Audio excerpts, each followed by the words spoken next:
1947 की पार्टीशन के दौरान एक नहरी पटवारी सरकारी मुलाजम अपनी बीवी, 2 साल के बच्चे और 4 साल की बेटी के साथ अपनी हामला बीवी को लेकर इंडिया की तरफ जा रहा था कि रास्ते में जत्थों ने हमला करके उस पटवारी साहब, जिनका नाम सरदार अजीत सिंह था, उनको कत्ल कर दिया और उनकी जवान बीवी को जख्मी कर दिया।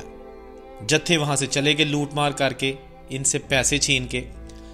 जब वहां से किसी का गुजर हुआ तो उसने जख्मी औरत, जो कि बच्चे की मां बनने वाली थी, उसको और उसके 2 छोटे बच्चों को चीचावतनी के करीबी सरकारी अस्पताल में पहुंचा दिया, जहां डॉक्टरों ने उस खातून का इलाज तो किया, लेकिन अस्पताल पहुंचते ही उसने एक बच्चे को जन्म दिया। और वो बच्चा है ये जो अभी आप स्क्रीन पर देख रहे हैं, सरदार जरनैल सिंह, जो कि पाकिस्तान आए हैं अपनी उस धरती को देखने जहां उनके बाप ने जन्म लिया, इनकी मां ने जन्म लिया, उन्होंने खुद जन्म लिया और इसी धरती पर उनके बाप को कत्ल कर दिया गया, उनकी मां को जख्मी कर दिया गया और आज 76 साल बाद वो आकर उस जगह पर आबदीदा हो गए। गांव पहुंचते ही सजदा किया, ज़मीन को छुआ, उन खेतों में गए जहां इनकी ज़मीनें थीं, वहां से मट्टी ली, माथे को लगाई। ये गांव था चीचावतनी के पास 110/7 आर। ये दर्दनाक स्टोरी सुनाई सरदार जरनैल सिंह ने अपने वालदैन के मुतल्लिक और अपनी पैदाइश के मुतल्लिक। उन्होंने कहा कि मेरे वालिद, जो कि सरकारी मुलाजिम थे, नहरी पटवारी थे, वो जब सारे लोग गांव छोड़कर इंडिया चले गए तो मेरे वालिद साहब नहीं गए, क्योंकि उन्हें पता था कि मैं तो एक सरकारी अफसर हूँ, जब मर्जी चला जाऊँगा, मुझे किसी ने क्या कहना है। ये खुशफहमी थी, लेकिन उस पटवारी साहब को शायद ये नहीं पता था कि अब वक़्त बदल चुका है। अब दोनों मुल्कों में चंद जत्थे लोगों के खून के प्यासे, उनकी इज्जतों के लुटेरे और मालो दौलत को लूटने में मसरूफ़ हैं।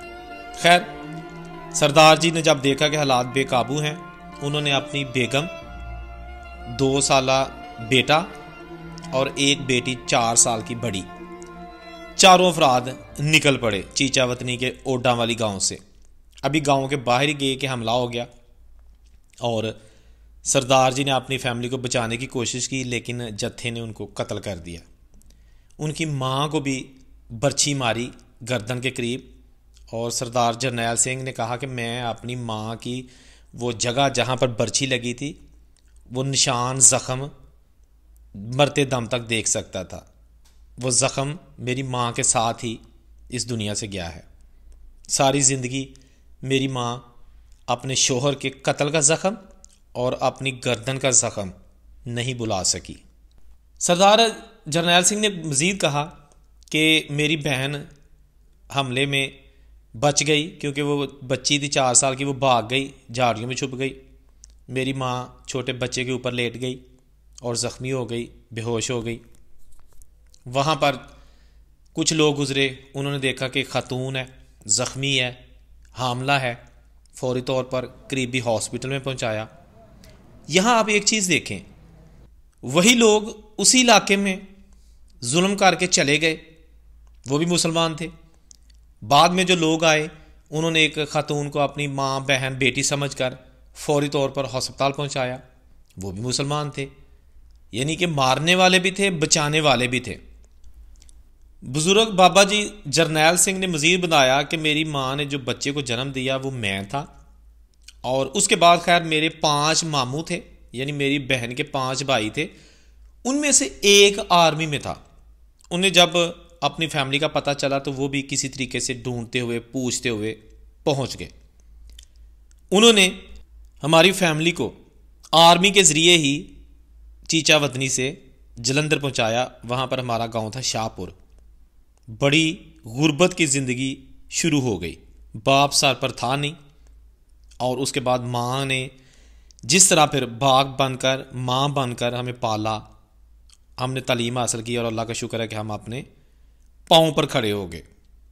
आज हमारे पास अल्लाह का दिया सब कुछ है, अगर नहीं तो बाप का प्यार सारी ज़िंदगी नहीं ले सके और माँ भी अब इस दुनिया से जा चुकी है।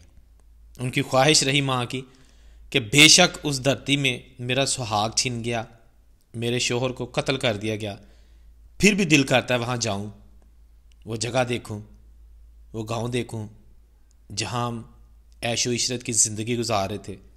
और फिर छोड़ना पड़ा ना सिर्फ सामान नौकरी बल्कि शोहर को भी हमेशा के लिए छोड़ दिया।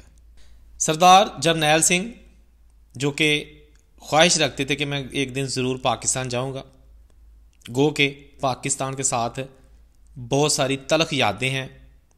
मेरे बाप का वहाँ पर कत्ल हुआ, लेकिन मीठी यादें हैं कि मेरा वहाँ पे जन्म हुआ, मेरी माँ को वहाँ के लोगों ने बचाया, हस्पताल पहुँचाया।